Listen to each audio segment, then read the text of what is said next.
Assalamualaikum warahmatullahi wabarakatuh. Jumpa lagi di channel YouTube Liputan Apa Kampung. Kali ini berita mengenai angin tsunami yang terjadi di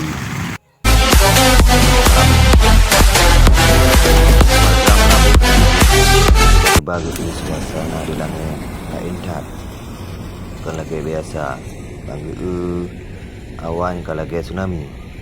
Nah, yang pikir tsunami dan keadaan di Senan yang mencekam dan le yang was-was pu yang akan terjadi. Kejadiannya terjadi nih Mbak Uro Senin tanggal 7 Agustus 2020 sekitar pukul 8.20 WIB. Hana trip dari kejadiannya di FB maupun di media LNG kata sebar kamu bagi video-video tentang kejadiannya. Suasana di sekitar Masjid Agung Melabuh tiba-tiba kata pun hana desa pulih. Lihnya tiba-tiba kareduk. Lihnya jiput angin sep 3. Hana trip kemudian kau hujan jitu.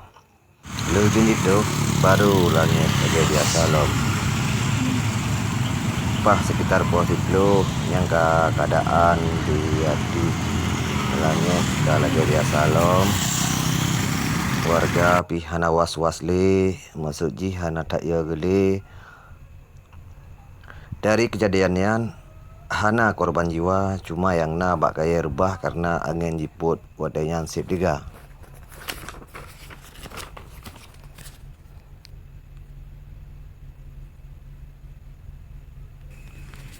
Kejadian laginya kerap terjadi di daerah-daerah pesisir ataupun rawan daerah-daerah pesisir. Belum engkau lupa, engkau leket pi kalau pernah terjadi di daerah Tan, Tuba dan Mesuji. Semoga videonya jadi sebagai pengingat bagi tanya Mandum untuk selalu waspada karena kapanpun dimanapun bisa terjadi hal-hal yang tidak kita inginkan. Anggap ju sebagai pengingat dari Allah kepada hamba-hambanya yang kalalo. Videonya pi sebagai bukti kekuasaan Allah. Semoga tamalake Aceh pada Aceh khususnya dan Indonesia pada umumnya begitu dari musibah mara bahaya ataupun musibah-musibah yang hanya tak inginkan. Amin.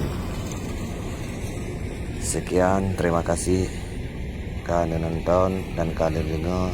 Semoga bermanfaat untuk kita yang menduk. Sekian. Wassalam.